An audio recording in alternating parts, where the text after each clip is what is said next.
सीरत नबी सल्लल्लाहु अलैहि वसल्लम, किस्त नंबर 50।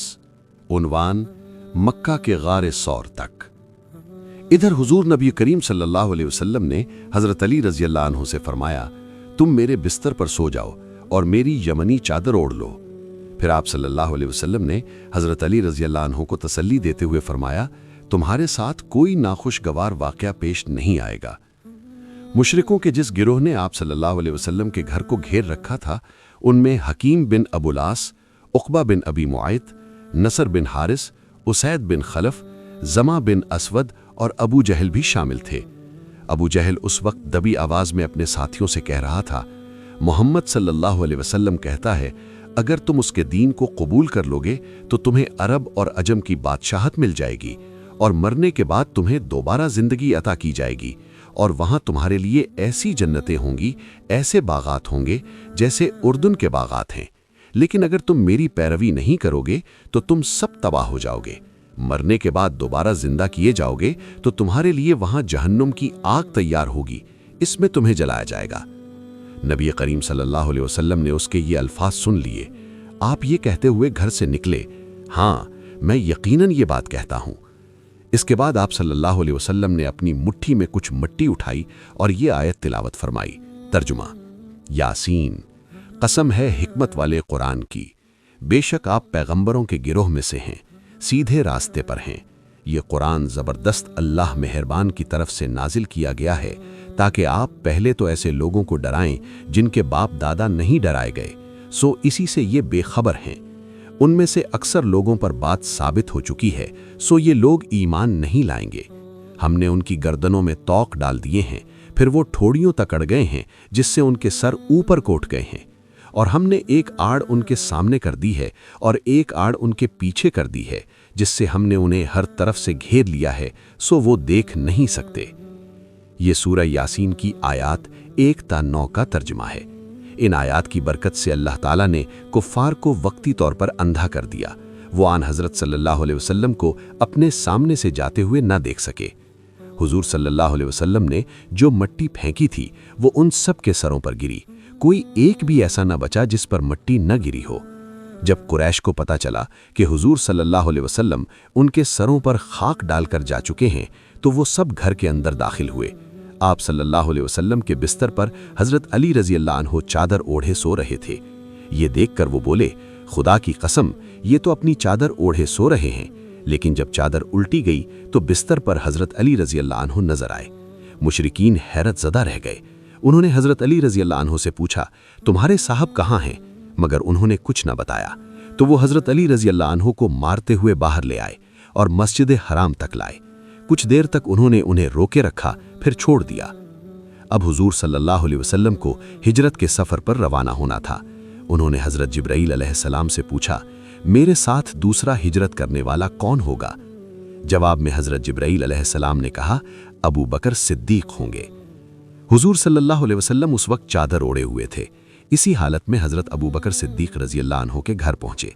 दरवाजे पर दस्तक दी तो हज़रत अस्मा रज़ी अल्लाह अन्हा ने दरवाज़ा खोला और हुजूर सल्लल्लाहु अलैहि वसल्लम को देखकर अपने वालिद हज़रत अबू बकर सिद्दीक रज़ी अल्लाह अन्हु को बताया कि रसूलुल्लाह सल्लल्लाहु अलैहि वसल्लम आए हैं और चादर ओढ़े हुए हैं।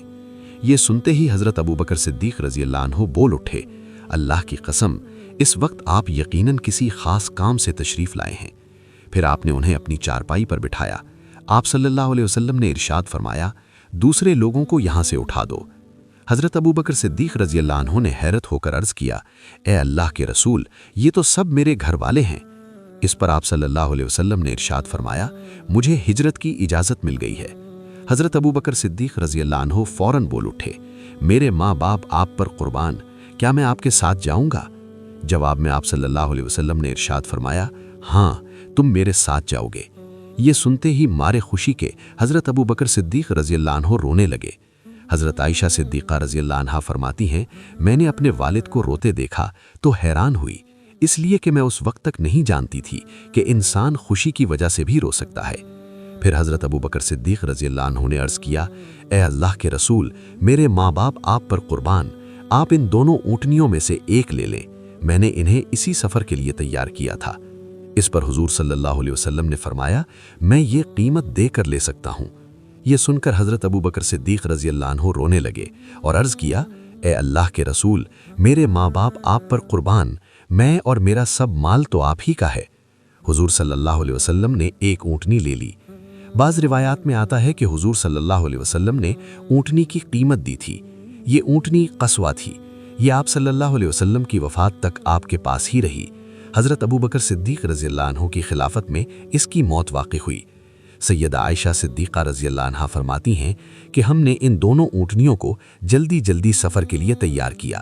چمڑے کی ایک تھیلی میں کھانے پینے کا سامان رکھ دیا۔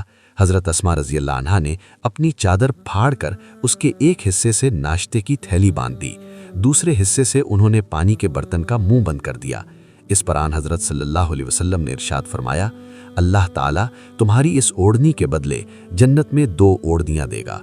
اوڑھنی کو پھاڑ کر 2 کرنے کے عمل کی بنیاد پر حضرت اسماء رضی اللہ عنہا کو ذات النطاقین کا لقب ملا، یعنی 2 اوڑھنی والی۔ یاد رہے کہ نطاق اس دوپٹے کو کہا جاتا ہے جسے عرب کی عورتیں کام کے دوران کمر کے گرد باندھ لیتی تھیں۔ پھر رات کے وقت حضور صلی اللہ علیہ وسلم حضرت ابو بکر صدیق رضی اللہ عنہ کے ساتھ روانہ ہوئے اور پہاڑ سور کے پاس پہنچے۔ سفر کے دوران کبھی حضرت ابو بکر صدیق رضی اللہ عنہ حضور صلی اللہ علیہ وسلم کے آگے چلنے لگتے تو کبھی پیچھے۔ آن حضرت صلی اللہ علیہ وسلم نے دریافت فرمایا، ابو بکر ایسا کیوں کر رہے ہو؟ جواب میں انہوں نے عرض کیا، اللہ کے رسول، میں اس خیال سے پریشان ہوں کہ کہیں راستے میں کوئی آپ کی گھات میں نہ بیٹھا ہو۔ اس پہاڑ میں ایک غار تھا۔